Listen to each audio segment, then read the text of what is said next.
Hello friends, मैं नेहल सुतरिया from Exim king global. मैं आपका स्वागत करता हूं हमारे नए वीडियो में। जैसे कि हमारे लास्ट वीडियो में हमने डिस्कस किया था कि किस तरीके से आप एक्सपोर्ट बिजनेस में आगे बढ़ सकते हो और हम आपको किस तरीके से गाइड कर सकते हैं। तो दोस्तों, आज हम इसी फर्स्ट स्टेप की ओर हम आगे बढ़ेंगे और आज हम डिस्कस करेंगे कि एग्रीकल्चर इंडस्ट्रीज़ है, फिर मरीन इंडस्ट्रीज़ है, फार्मास्यूटिकल इंडस्ट्रीज़ है और काफ़ी सारी मैन्युफैक्चरिंग इंडस्ट्रीज़ है। तो इस इंडस्ट्रीज़ में आप अपना खुद का बिज़नेस, एक्सपोर्ट इंपोर्ट बिज़नेस का सेटअप कैसे कर सकते हो। तो दोस्तों, हम आगे बढ़ते हैं हमारे टॉपिक की ओर, how to set up import export business.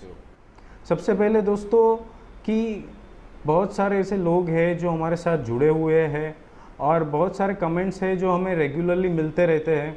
तो बहुत सारे ऐसे लोग हैं जो खुद का बिज़नेस स्टार्ट करना चाहते हैं, खुद की प्रोडक्ट्स को ग्लोबल लेवल पे लेके जाना चाहते हैं, लेकिन उनके मन में काफ़ी सारे डाउट्स रहते हैं। डाउट्स या फिर आप उसको मिथ भी कह सकते हो, जैसे कि मेरे पास इन्वेस्टमेंट नहीं है, या फिर मेरे पास कोई अच्छा प्रोडक्ट नहीं है, या फिर मुझे एक्सपोर्ट करना है, मुझे सब कुछ करना है, लेकिन मेरे पास नॉलेज नहीं है कि कैसे एक्सपोर्ट इंपोर्ट किया जा सकता है और कैसे अपने प्रोडक्ट को ग्लोबल लेवल पे लेके जा सकते हैं।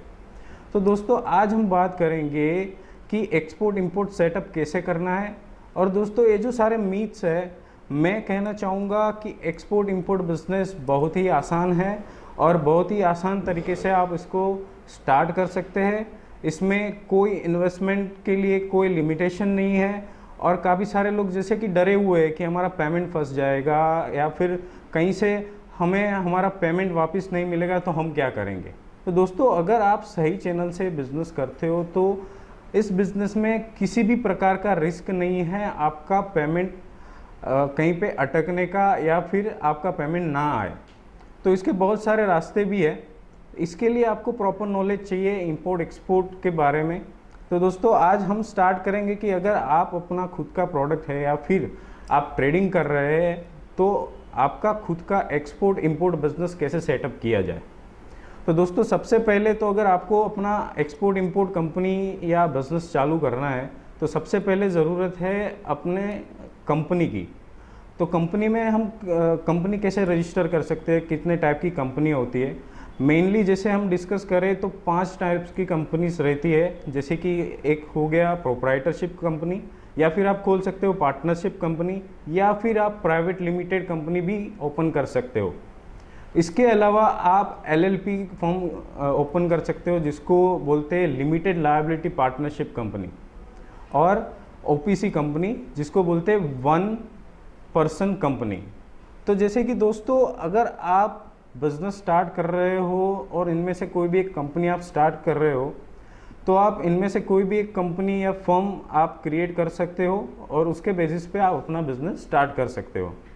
एक बार आपका कंपनी फर्म हो जाता है, उसके बाद का प्रोसेस रहता है आईसी कोड। आईसी कोड मतलब importer exporter code. IC code जब आप लेते हो अपनी कंपनी के नाम से, उसके बाद आप कोई भी प्रोडक्ट एक्सपोर्ट या इंपोर्ट कर सकते हो आईसी कोड की मदद से। ये आईसी कोड आपको मिलेगा डीजीएफटी की ओर से, director general of foreign trade, जो आपको इंपोर्ट एक्सपोर्ट कोड देता है और आप एक्सपोर्ट इंपोर्ट बिजनेस आसानी से कर सकते हो। उसके बाद आता है स्टेप जीएसटी सर्टिफिकेशन। आप जो भी बिजनेस है, आपका पार्टनरशिप फर्म है, एलएलपी है या फिर प्रोप्राइटर फर्म है, तो आपको एक जीएसटी सर्टिफिकेट लेना पड़ेगा। वो आपको आपके सीए है, अकाउंटेंट्स है, वहाँ से आपको मिल जाएगा, या फिर आप खुद भी निकाल सकते हो। उसके बाद का प्रोसेस रहता है आरसीएमसी सर्टिफिकेट। दोस्तों, आरसीएमसी सर्टिफिकेट होता है रजिस्ट्रेशन कम मेंबरशिप सर्टिफिकेट, जो मेनली होते हैं एक्सपोर्ट प्रमोशन काउंसिल्स। जैसे कि दोस्तों, बहुत सारे प्रोडक्ट्स ऐसे होते हैं जिसको आप एक्सपोर्ट करना चाहते हो, तो हर एक प्रोडक्ट के लिए एक एक्सपोर्ट प्रमोशन काउंसिल रहता है। जैसे कि पूरे इंडिया में तकरीबन 28 एक्सपोर्ट प्रमोशन काउंसिल्स है। तो दोस्तों, अगर आपको बिज़नेस स्टार्ट करना है, जैसे कि मैं बात करूँ कि सबसे पहले है अपेडा। जैसे कि फॉर एग्जांपल आप एग्री प्रोडक्ट्स है, एग्री प्रोड्यूस कंपनी है आपकी, या फिर आप फार्मर्स है, तो आप अपना प्रोडक्ट जैसे कि फ्रूट्स है, वेजिटेबल्स है या फिर कोई और फूड प्रोडक्ट्स है, उसको अगर आपको एक्सपोर्ट करना है तो आपको चाहिए होगा अपेडा का RCMC सर्टिफिकेट। उसके बाद आप वो कर सकते हो। उसके अलावा काफ़ी सारी प्रोडक्ट्स है, जैसे कि मरीन प्रोडक्ट्स है तो उसके लिए एम्पेडा करके है, तो वहाँ से आप सर्टिफिकेट ले सकते हो। हैंडीक्राफ्ट प्रोडक्ट्स है तो उसके लिए हैंडीक्राफ्ट प्रोडक्ट प्रमोशन काउंसिल है, वहाँ से आप उसका RCMC ले सकते हो। तो दोस्तों एक बार RCMC, GST और IC आपको मिल जाता है, उसके बाद रहता है अदर डॉक्यूमेंटेशन। तो अदर डॉक्यूमेंटेशन में क्या होता है कि जैसे कि आप पर्टिकुलर कोई प्रोडक्ट मैन्युफैक्चरिंग कर रहे हो, फॉर एग्जांपल कोई फूड प्रोडक्ट्स है, कैन फूड है या फिर कोई फूड का प्रोसेस आप कर रहे हो, तो उसके लिए आपको फसाई का लाइसेंस चाहिए होता है। फसाई आने के बाद आप अपना फूड का जो भी बिज़नेस है वो ग्लोबल लेवल पे आप कर सकते हो। इसके अलावा भी है, जैसे कि आप समझ लो कि आपका खुद का फूड का जो प्रोडक्ट है आप अमेरिका एक्सपोर्ट करना चाहते हो, तो वहाँ पे आपको FDA का लाइसेंस लगेगा, वहाँ का सर्टिफिकेशन लगेगा। FDA मतलब food and drug authority of United states. तो आप जो भी प्रोडक्ट यहाँ से एक्सपोर्ट करोगे फूड प्रोडक्ट्स, तो वो FDA के नॉर्म्स के हिसाब से होगा। उसी हिसाब से जैसे कि आप ड्रग है, फार्मास्यूटिकल कंपनी में है, कोई ड्रग आपको एक्सपोर्ट करना है तो उसके लिए आपको ADC NOC लगेगा। ADC मतलब अथॉरिटी ऑफ ड्रग कंट्रोलर, उसका सर्टिफिकेट आपको लेना पड़ेगा। उसके बाद आप सारे प्रकार की फार्मास्यूटिकल प्रोडक्ट्स जो है उसको आप इजीली एक्सपोर्ट कर सकते हो इंडिया से। फिर होता है जैसे कि आपको यूरोप सेक्टर्स है फॉर एग्जांपल, तो वहाँ पे आपको एक्सपोर्ट करना है तो उसके लिए लगेगा GMP, जिसको बोलते हैं गुड मैन्युफैक्चरिंग प्रैक्टिस।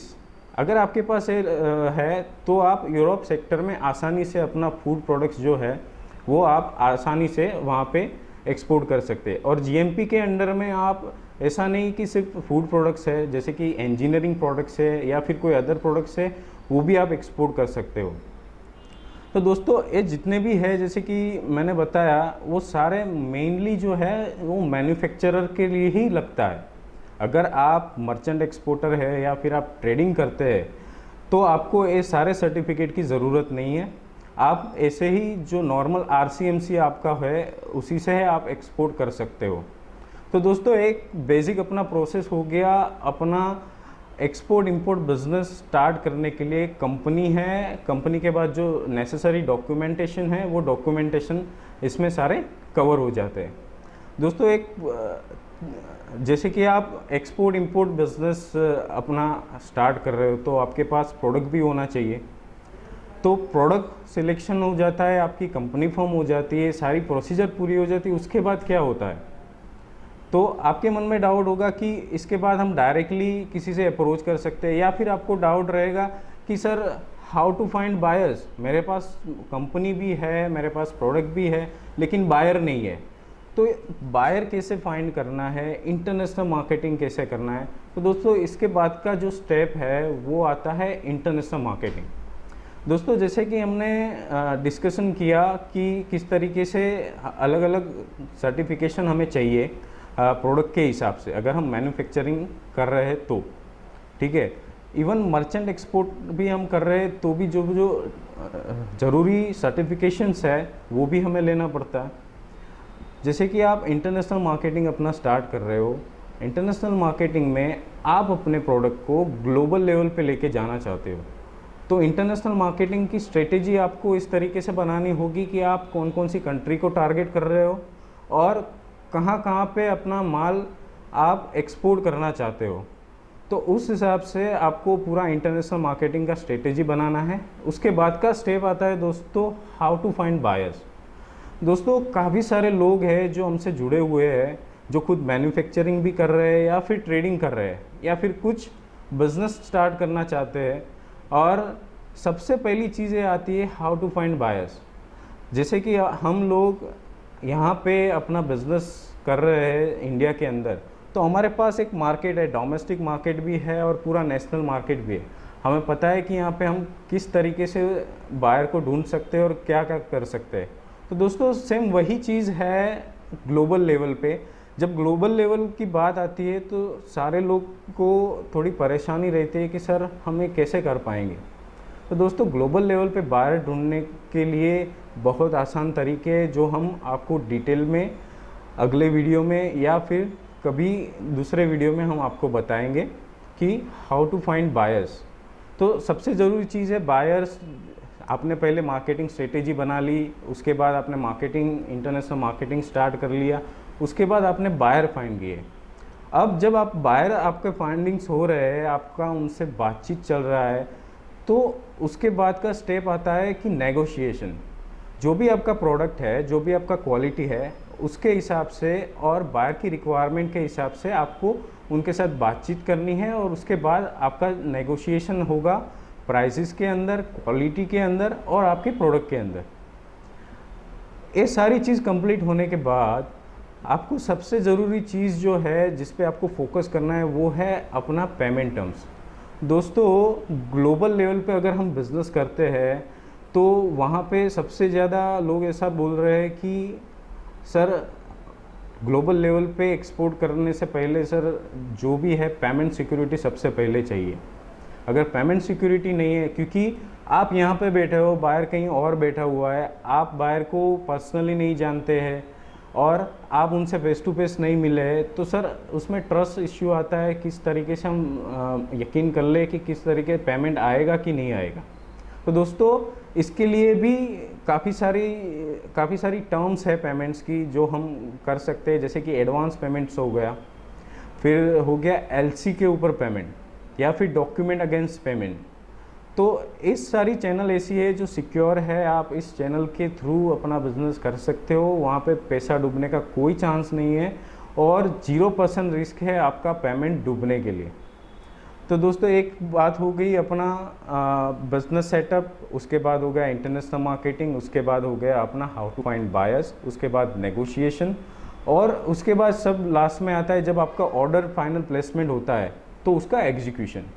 तो एग्जीक्यूशन करने के लिए आपको सबसे पहली चीज़ चाहिए होगी इनको टर्म्स। जिस इनको टर्म्स से मैं आपको बता दूं इनको टर्म्स क्या होती है। इनको टर्म्स एक टर्म्स होता है दो कंट्री के बीच में बिजनेस करने के लिए, जिसमें होता है एक्स फैक्ट्री होता है, फिर एफओबी होता है, सीआईएफ होता है। तो सारे जो इनको टर्म्स है उसी हिसाब से ये सारा बिजनेस जो इंपोर्ट एक्सपोर्ट का है वो चलता है। तो मेन इंपॉर्टेंट चीज़ है कि इनको टर्म्स आपने कैसे सेट किया हुआ है, किस तरीके से आपकी बात चल रही है बायर के साथ, और उसके बाद आपको एग्जीक्यूशन करना है आपके ऑर्डर के लिए। जो भी ऑर्डर आपको मिला है उस ऑर्डर को एग्जीक्यूशन करने के लिए सबसे पहले आपको चाहिए CHA, मतलब कस्टम हाउस एजेंट।